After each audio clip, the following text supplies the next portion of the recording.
जब रोहन ने design department की मैनेजर रोशेल के एक्सप्रेशंस देखे, उसे इस बात का अंदाजा हो गया कि उसके दिमाग में भी वही बात चल रही है जो रोहन अभी अभी सोच रहा था। रोहन ने सारा को आगे जाने को कहा और खुद मीटिंग रूम में ही रुक गया। जैसे ही नील ने उसकी ये हरकत नोटिस की, उसने रोहन से फुसफुसाते हुए कहा, कोई गड़बड़ मत करना, अपना काम करो और यहाँ से जितना जल्दी हो सके निकलो। मैं तुम्हारी वजह से कोई प्रॉब्लम नहीं चाहता, अंडरस्टूड?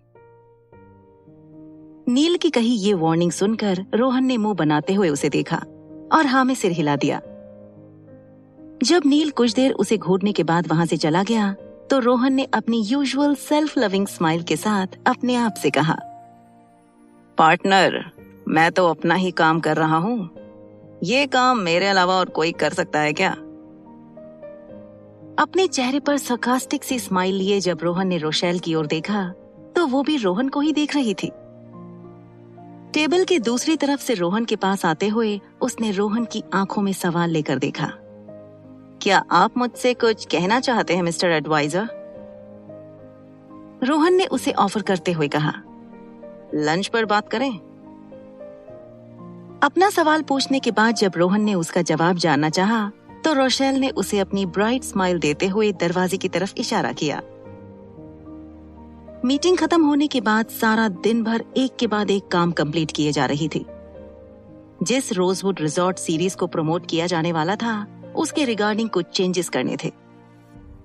जब सारा का आर्किटेक्चरल नॉलेज इवैल्यूएट करने का मौका नील को मिला, उसने सारा की छोटी से छोटी हरकत को बारीकी से ऑब्जर्व किया।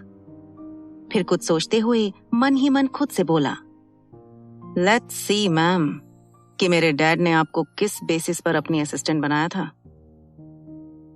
सारा के सामने रिन्यूअल के कई सारे डिजाइन्स थे। सभी डिजाइन्स एक से बढ़कर एक थे और उनमें से कोई एक चुनना किसी के लिए भी काफी मुश्किल काम हो सकता था। लेकिन सारा ने ज्यादा टाइम लगाए बिना एक classic black and white background के रिन्यूअल डिजाइन प्लान को सेलेक्ट किया और विराज को उसे फाइनल करने को कहा। वो डिजाइन काफी सिंपल और एस्थेटिक थी। रोजवुड रिजॉर्ट एक पॉपुलर ब्रांड था, जिसके सीजनल अपग्रेडिंग से डेकोर फील्ड के ट्रेंड्स डिसाइड होते थे। नील को ये देखकर बहुत हैरानी हुई कि सारा ने इतना बड़ा डिसीजन लेने के लिए 3 मिनट तक का वक्त नहीं लगाया। विराज फाइनलाइज डिजाइन ड्राफ्ट लेकर सारा के ऑफिस से बाहर निकल गया। अब नील अपने आप को सारा से सवाल करने से रोक नहीं पा रहा था, तो फाइनली उसने क्यूरियस होते हुए उससे पूछ लिया, सारा, क्या तुम मुझे बता सकती हो कि कौन से क्राइटेरिया के बेसिस पर तुमने उस डिजाइन को इस सीजन के लिए चूज किया? नील का ऐसा सवाल सुनकर सारा ने लैपटॉप से अपना सिर बाहर निकालते हुए उसे देखा। सारा के चेहरे पर एक स्मर्क साफ साफ दिखाई दे रहा था। उसने नील को प्रैक्टिकली एक्सप्लेन करते हुए कहा, एक्चुअली रिजॉर्ट्स के लिए ब्राइट शेड्स यूज किए जाते हैं। अब जब हमें लोगों की नजर में आना है, तो हमें डार्क शेड्स की पॉजिटिव साइड से उन्हें इंट्रोड्यूस करना चाहिए। इससे हमारी यूनिकनेस भी दिखेगी और नया ट्रेंड भी बन जाएगा। सिंपल। सारा का जवाब सुनकर नील दंग रह गया। उसे लगा नहीं था कि सारा इतने इंपॉर्टेंट इशू को इतना लाइटली बट लॉजिकली सॉल्व करेगी। उसके बाद सारा ने अपना लैपटॉप बंद किया और अपना बैग उठाकर जाने लगी। कुछ कदम चलने के बाद उसने पलटकर नील को देखा और उससे कहा, सेक्रेटरी नील, अगली बार क्यूरियोसिटी से सवाल पूछना हो तो अपनी बॉस को नाम से बुलाने के बजाय आप मैम कहकर पूछेंगे तो प्रोटोकॉल मेंटेन होगा। सी यू टुमारो। अपनी बात कहकर बिना नील के जवाब का इंतजार किए सारा वहां से चली गई। उसे जाता देख नील समझ नहीं पा रहा था कि उसकी स्मार्टनेस के लिए उसे अडोर करना चाहिए या उसने अभी अभी जो कहा उसके लिए बुरा मानना चाहिए। उसके बारे में सोचते हुए उसने मन ही मन में कहा, इस लड़की को समझना मेरे लिए माउंट एवरेस्ट चढ़ने से भी ज्यादा मुश्किल है। लेकिन कुछ भी हो, ये नकचड़ी सारा है तो बहुत इंटेलिजेंट। ये अगर थोड़ी भी कम नकचड़ी होती तो इस कंपनी को टेक ओवर करने के लिए मुझे इसका सेक्रेटरी नहीं बनना पड़ता। जैसे ही उसे अपने सेक्रेटरी होने का याद आया, उसके चेहरे का रंग पीला पड़ गया। उसने अपना सिर पीटते हुए अपने आप से कहा, असली इरिटेशन तो होटल वापस जाने के बाद होने वाली है। उस रोहन के बच्चे को मेरे सेक्रेटरी होने की बात पता चल गई है। अब वो बिना चढ़ाए मुझे चैन से सोने तक नहीं देगा। ये सब उस नकचड़ी सारा की वजह से हो रहा है। और इस तरह अपनी सेक्रेटरी की जॉब का पहला दिन खत्म करके वो अपने होटल वापस लौट गया। पेरिस के लोमराय के एक आई कैचिंग विला में अपने हमेशा की ग्रेसफुल और रॉयल अंदाज में मिसेस माया सबरवाल अपने लिविंग रूम में बैठी थी। उन्होंने अपने ही विजन ब्रांड की कोई वेलवेट फैब्रिक की ड्रेस पहनी हुई थी। गले में पहने हुए रेड रूबीज के नेकलेस को वो अपने एक हाथ से सहला रही थी और उनके दूसरे हाथ में फैशन से रिलेटेड कोई मैगजीन थी। उस शांत माहौल में किसी के हाई हील्स में चलते हुए माया सबरवाल के पास आने की आहट हुई। उस लड़की ने कुछ रिपोर्ट करते हुए कहा, मैम, गोवा में सिचुएशन कॉम्प्लिकेटेड है, you need to see this. Maya Sabharwal ने डेलिकेटली उस लड़की की तरफ देखा और उनका ध्यान उसके हाथों में पकड़े फोटोग्राफ्स पर गया। माया ने उन फोटोग्राफ्स को उस लड़की के हाथ से लेकर उन्हें अच्छे से देखा। इसमें कॉम्प्लिकेटेड क्या है ल्यूसी? सब कुछ साफ साफ तो नजर आ रहा है इसमें। अपनी बॉस की ऐसी बात सुनकर ल्यूसी के यूरोपियन फेस कट के उस चेहरे पर कुछ सवाल या एक्सप्रेशंस नजर आने लगे। माया ने अपने हाथों में पकड़ी मैगजीन को टेबल पर रखते हुए उससे कहा, फाइन, एक्सप्लेन, क्या कॉम्प्लिकेटेड है? ल्यूसी ने पहले फोटोग्राफ की तरफ इशारा करते हुए कहा, यहाँ इस पिक्चर में क्लियरली नजर आ रहा है एक दूसरे के लिए स्ट्रेंजर्स होते हुए भी नील सर मिस मलिक की हेल्प करने के लिए उन दोनों के बीच में कोई रिश्ता होने का मीडिया के सामने अनाउंस कर रहे हैं।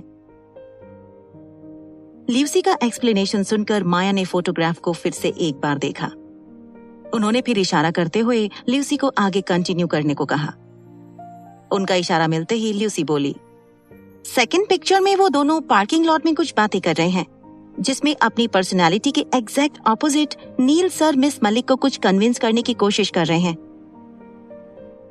अपनी ये बात कहने के बाद जब ल्यूसी ने अपनी बॉस माया सबरवाल की तरफ देखा, उसे कुछ स्ट्रेंज लगा। माया के चेहरे पर अभी भी कोई एक्सप्रेशन नहीं था। फिर ल्यूसी ने अपने बॉस को सिचुएशन की अपडेट देने के लिए एक लास्ट अटेम्प्ट देने की कोशिश की। उसने कहा, और इस पिक्चर में नील सर लिटरली मिस मलिक के सेक्रेटरी बन चुके हैं। She could have give him a better position. Lucy की कही ऐसी बात सुनकर माया के चेहरे पर एक मुस्कुराहट ने जगह ले ली। उन्होंने ल्यूसी को देखकर कहा, इस बात पर ज्यादा ध्यान मत दो, बस मुझे गोवा की हर मिनट की खबर चाहिए। सारा मलिक, मिस्टर ग्रोवर के साथ ही रोहन और नील पर भी नजर रखो। मैं किसी भी वजह से अपने बेटे को परेशानी में नहीं देखना चाहती। अपनी बॉस की बात सुनकर ल्यूसी ने हाँ में उन्हें रिस्पॉन्स किया और वहां से चली गई। उसके जाने के बाद माया ने उन फोटोग्राफ्स को एक बार फिर से देखा और मन ही मन खुद से कहा, मैं विल के हियरिंग मीटिंग में कुछ ज्यादा ही इम्पल्सिव हो गई थी। मुझे अपनी गलती को ठीक करना चाहिए। आफ्टर ऑल, मैं अपने बेटे की खुशी के लिए जो हो सकता है वो करने की कोशिश करूंगी। Orchid enclave 15th floor. सारा जैसे ही अपने घर पहुंची तो उसने देखा कि लाइट्स बंद थीं। उसने जब लाइट्स ऑन करते हुए अपने लिविंग रूम को देखा, वो देखते ही रह गई। पूरा लिविंग रूम इतना साफ और खूबसूरत लग रहा था कि वो इस बात की गारंटी करना चाहती थी कि वो अपने ही घर में है या गलती से किसी और के घर आ गई है। उसने आगे बढ़ते हुए देखा तो टेबल पर उसके फेवरेट चॉकलेट्स रखे हुए थे। चलते चलते जब वो डाइनिंग टेबल के पास पहुंची तो उसने देखा डिनर पहले से ही तैयार था। उसने हर चीज की तारीफ करते हुए अपने आप से मन ही मन में कहा, क्या ये सब भाई और विनी ने किया है? ये सब तो बहुत ही सुंदर लग रहा है। अच्छा, शायद सुबह मैं जो झगड़ा करके गई थी उसकी वजह से मुझे बटरिंग करना चाहते हैं। अपने आप से ही बात करते हुए जैसे ही उसने किचन की तरफ देखा, उसे एहसास हुआ कि उसका किचन पहले से भी ज्यादा चमक रहा था। उसने एप्रिसिएशन में हंसते हुए खुद से कहा, अरे वाह, अगर एक दिन के गुस्से का ऐसा असर हो तो मुझे रोज इन दोनों को डांट लगानी चाहिए। सारा जब अपने आप में बातें कर रही थी, विनी और अर्जुन छुपकर उसका रिएक्शन ऑब्जर्व कर रहे थे। सारा के चेहरे पर पॉजिटिव एक्सप्रेशंस देखकर अर्जुन ने फुसफुसाते हुए विनी से कहा, देखो मेरा कमाल, पूरा किचन मैंने साफ किया है। तुमसे अकेली से तो कुछ नहीं हो पाता। तुम्हें मुझे थैंक यू कहना चाहिए। उसकी कही ऐसी बात सुनकर विनी ने उसे कोहनी मारते हुए कहा, अच्छा भाई, ऐसी बात है क्या? तब तो सारा का फेवरेट डिनर भी आप ही ने बनाया होगा। इस पॉइंट पर अर्जुन और विनी सारा को ऑब्जर्व किए बिना गुस्से से एक दूसरे की तरफ देखने लगे। फिर अर्जुन ने उससे हिसाब मांगते हुए पूछा, डिनर बनाना कौन सी बड़ी बात है, वो तो कोई भी बना लेता है। सब्जियां और बाकी सामान तो मैं ही लाया था ना। अब विनी को गुस्सा तो बहुत आ रहा था, लेकिन उसने हंसते हुए पूछा, वाह, वैसे ये सब किसकी वजह से हो रहा है? क्या सुबह पूरा किचन मैंने जलाया था? अब दोनों की बहस के साथ साथ उनकी आवाज भी बढ़ गई थी और सारा का ध्यान उनकी तरफ आ गया था। सारा ने दोनों को बुलाते हुए कहा, भाई विनी, आ जाओ, साथ में मिलकर खाना खाते हैं। मैं वैसे भी बहुत थक गई हूँ। मुझ में आप दोनों के साथ लड़ने की एनर्जी बाकी नहीं है। जब विनी और अर्जुन ने सारा की कही बात सुनी तो वो तुरंत डाइनिंग टेबल पर आकर बैठ गए और चुपचाप खाना खाने लगे। सारा को उन दोनों को ऐसा बिहेव करते देखकर बहुत मजा आ रहा था। उसने उन दोनों को वार्निंग देते हुए कहा, अगर अगली बार से घर के किसी भी चीज के साथ कोई भी छेड़खानी हुई तो आप दोनों को मैं क्या करूंगी ये सोचने का वक्त मिले, उससे पहले आप ऑर्किड एनक्लेव के बाहर होंगे। सारा की ऐसी वार्निंग सुनकर अर्जुन और विनी ने हाँ में अपना सिर हिला दिया और यहाँ वहाँ देखे बिना खाना खाने लगे। उन दोनों को अपने आप से डरता हुआ देख सारा को इतना मजा आ रहा था कि वो अपनी हंसी छुपाने की नाकाम कोशिश करने लगी। अपना निवाला बाइट करते हुए अर्जुन ने सारा के बिहेवियर के बारे में सोचते हुए अपने आप से कहा, ये लड़की कहती रहती है कि इसे मलिक सरकार के बर्ताव से नफरत है, लेकिन क्या कभी इसने अपने आप का बिहेवियर नोटिस नहीं किया? अगले एक हफ्ते में रोजवुड रिजॉर्ट सीरीज का रिन्यूअल उसके हर ब्रांच में अच्छे से हो गया। एएस ग्रुप्स में भी एडवर्टाइजिंग डिपार्टमेंट जी जान लगाकर एडवर्टाइज कैंपेन की तैयारी कर रहे थे। एडवर्टाइजिंग डिपार्टमेंट के मैनेजर मिस्टर शाह तो अपना एक एक कदम ध्यान से रखते हुए उस कैंपेन की प्लानिंग कर रहे थे। मीटिंग के एक वीक बाद जाकर फाइनली आज उनकी पूरी स्ट्रैटेजी रेडी हो गई। वो आज की मीटिंग में जाकर अपना पूरा प्लान सबके साथ डिस्कस करने वाले थे। मीटिंग में जाते वक्त उन्होंने मन ही मन में अपने आने वाली सक्सेस के बारे में सोचते हुए कहा, अब तो मैं उस दिन का वेट कर रहा हूँ जब मिस मलिक मुझसे बड़ी बड़ी ट्रेड एडवाइसेस मांगने आएंगी। पूरी इंडस्ट्री में सिर्फ एएस ग्रुप के एडवर्टाइजिंग मैनेजर के चर्चे होंगे। अपने ख्याली पुलाव पकाते हुए वो मीटिंग रूम में पहुंचे। सभी बहुत सीरियस एक्सप्रेशंस के साथ उनके प्लान बताने का इंतजार कर रहे थे। मैनेजर शाह ने चंद मिनटों में अपनी पूरी स्ट्रैटेजी सबको बता दी। वो शोबिज की फेमस एक्ट्रेस अलीशा को अपने एड का मॉडल बनाते हुए उसकी पॉपुलैरिटी और फैन बेस के जोर पर रोजवुड रिजॉर्ट को प्रमोट करना चाहते थे। प्रैक्टिकली देखा जाए तो वो एक काफी अच्छी स्ट्रैटेजी थी, लेकिन बाकी सबके एक्सप्रेशंस देखकर मैनेजर शाह को एहसास हुआ कि कुछ प्रॉब्लम है। उन्होंने जब बाकी सबकी राय जाननी चाहिए तो सबका रिएक्शन बहुत ही स्ट्रेंज था। रीटा ने उनसे सवाल करते हुए कहा, अब जब आपने अपनी स्ट्रैटेजी सबको बता ही दी है तो ये भी बता दीजिए कि इस स्ट्रैटेजी को बेचकर आपको कितने पैसे मिले। रीटा की कही बात बहुत ही शार्प और रूड थी। उसकी ये बात सुनकर मैनेजर शाह कंफ्यूज हो गए। सारा उनका एक एक एक्सप्रेशन अच्छे से और ध्यान से ऑब्जर्व कर रही थी। इस बारे में सोचते हुए सारा ने मन ही मन खुद से कहा, आई एम श्योर ये जरूर उस धोखेबाज का ही काम होगा, बट मुझे नहीं लगता कि मैनेजर शाह ने ऐसा कुछ किया होगा। मैनेजर रोशेल को भी शायद मैनेजर शाह पर पूरा भरोसा था। रोशेल ने मैनेजर शाह को सिचुएशन के बारे में बताते हुए कहा, मिस्टर शाह, कल रात हमारे राइवल एम कॉर्पोरेशंस ने अलीशा के साथ उनका नया होटल चेन अनाउंस किया है। जल्दी वो उस होटल की एडवर्टाइज करते हुए नजर आएगी।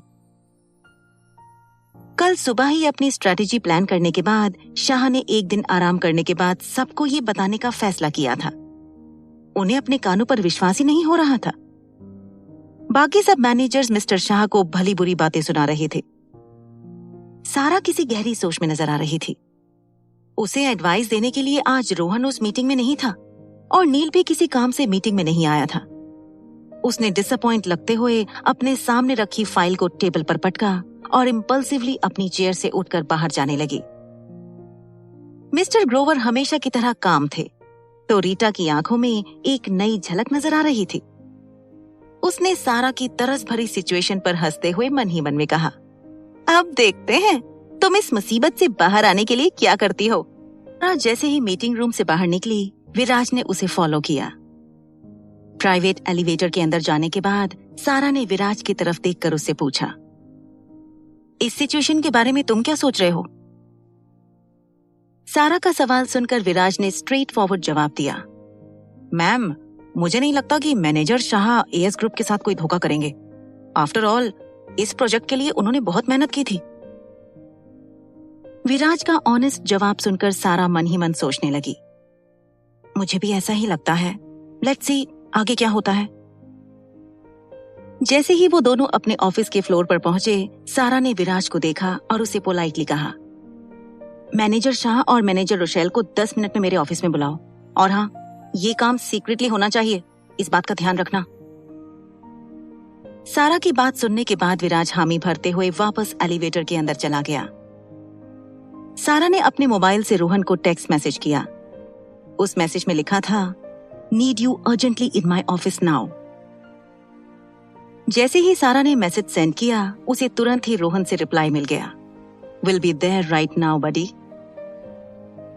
सारा ने फिर सोचते हुए मन ही मन कहा, ये वो लोग हैं जिन पर मैं इस वक्त सबसे ज्यादा ट्रस्ट कर सकती हूँ। मुझे इस प्रॉब्लम को स्मार्टली टैकल करना होगा। वो जब अपनी सोच में डूबी हुई थी, उसकी नजर अपने डेस्क पर कुछ काम कर रहे नील पर गई। सारा कुछ सोच पाती उसके पहले ही उसके कदम अपने आप नील के डेस्क की तरफ बढ़ने लगे। वो उसके सामने जाकर खड़ी हो गई। 1 हफ्ते से सारा का सेक्रेटरी बनने के बाद अब नील उसके सब काम काफी आसानी से कर रहा था। कहते हैं आदमी सबसे ज्यादा हैंडसम तब लगता है जब वो अपने काम में बिजी होता है। सारा को भी नील को देखकर यही कहावत याद आ गई। वो बस उसे देखे जा रही थी, लेकिन नील को इस बात की कोई खबर ही नहीं थी। जब उसने सारा को अपने सामने देखा, वो अपनी जगह पर खड़ा हो गया। उसने बहुत मैनर्स के साथ उससे पूछा, आपको कुछ चाहिए मैम? नील का सवाल सुनकर सारा ने बिना सोचे समझे जवाब देते हुए उससे कहा, तुम। जब तक वो कुछ सोच पाती, उससे पहले ही वो नील को बेवकूफी भरा जवाब दे चुकी थी। सारा का जवाब सुनकर नील ने उसे मुंह बनाते हुए कहा, आपके इरादे मुझे सही नहीं लग रहे। लोग मेरे बारे में क्या सोचेंगे? सब कहेंगे कि मैंने प्रमोशन के लिए कॉम्प्रोमाइज किया। बता दूं, हमारे एएस ग्रुप्स में वर्कप्लेस हैरेसमेंट के अगेंस्ट पॉलिसीज हैं। सारा नील की बातें सुनकर एक ही वक्त पर ऑकवर्ड और इरिटेटेड दोनों फील कर रही थी। वो जैसे ही उसे एक्सप्लेन करने के लिए कुछ कहने ही वाली थी, नील ने उसकी बात को बीच में ही काट दिया। उसने सारा को और टीज करने के इंटेंशन से उससे कहा, वैसे जब मैंने पहले आपको ये ऑफर दिया था, आपने मेरी बात को कंसिडर किए बिना ही मुझे रिजेक्ट कर दिया था। मुझे तो अभी भी आपकी बहुत केयर है मैम, बट मेरी सेल्फ रिस्पेक्ट मुझे अब इस बात को अग्री करने की परमिशन नहीं देगी। अब ये सारा के सब्र की लिमिट थी। एक तो नील जो मुंह में आए वो बोले जा रहा था, और बाकी स्टाफ भी उनकी ऐसी बातें सुन रहे थे। सारा ने अपने दांत पीसते हुए नील से तेज आवाज में कहा, अभी के अभी मेरे साथ ऑफिस में चलो, विदाउट अ सिंगल वर्ड। और उसके रिएक्शन का वेट किए बिना ही वो वहां से चली गई। उसे वहां से जाते हुए देख नील ने उसकी तरफ हंसते हुए देखा। फिर अपने लैपटॉप को बंद कर अपना फोन लेकर वो भी उसके ऑफिस की तरफ जाने लगा। रिसेप्शनिस्ट जेरी के साथ साथ 1-2 एम्प्लॉयज भी ये सब होते हुए देख रहे थे, और फिर इस बारे में आपस में बातें भी करने लगे। ये दोनों कितने रोमांटिक है ना? उस लड़की की बात सुनकर रिसेप्शनिस्ट जेरी ने कहा, रोमांटिक? ये गलत वर्ड है। ये दोनों प्रोफेशनली रोमांटिक है। इन दोनों का रिश्ता इतना खास होते हुए भी ऑफिस में ये दोनों किसी नॉर्मल बॉस और असिस्टेंट की तरह ही लगते हैं।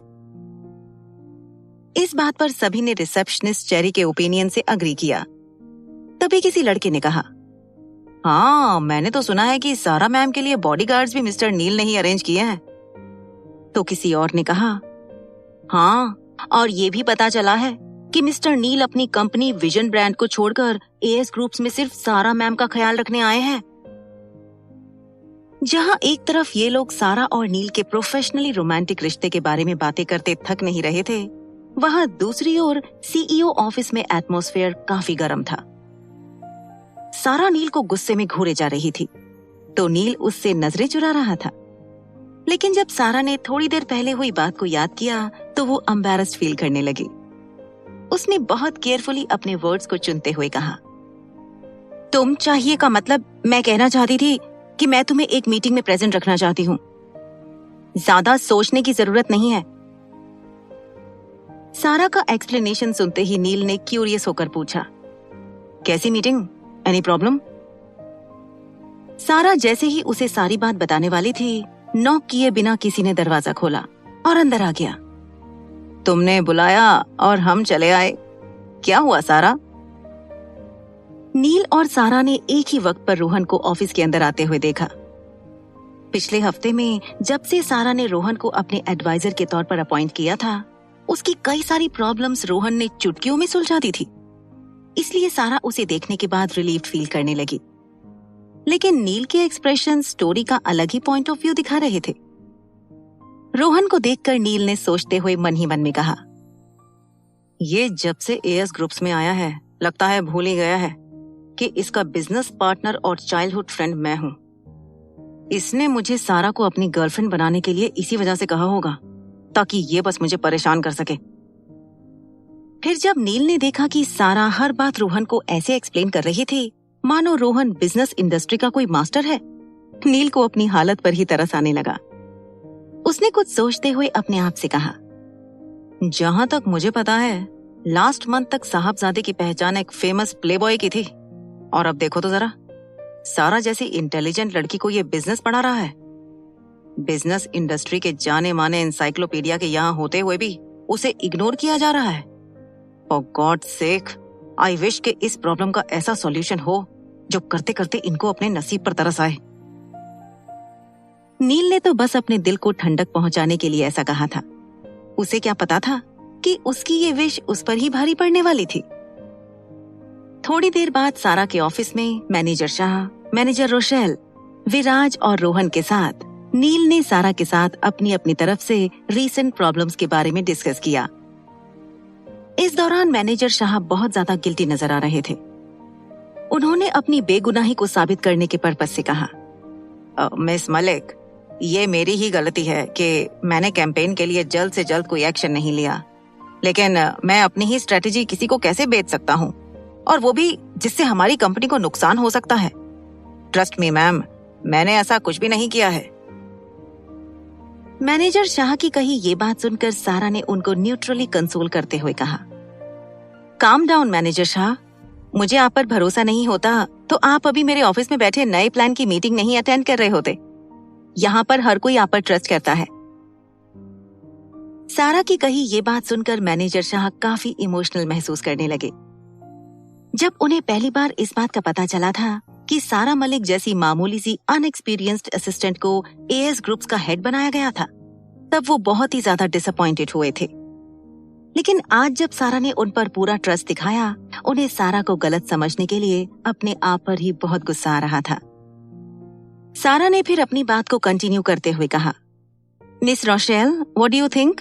हमें आगे क्या करना चाहिए?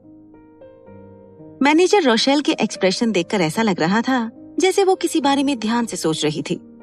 उसने मन ही मन में कहा, इम्प्रेसिव।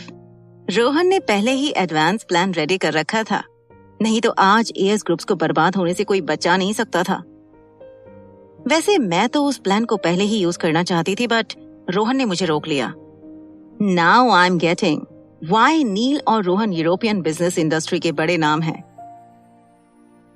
रोहन ने अपनी खुराफाती सोच को एक्टिव किया और अपने आप से बड़बड़ाते हुए कहा, इसी वक्त का इंतजार चल रहा था।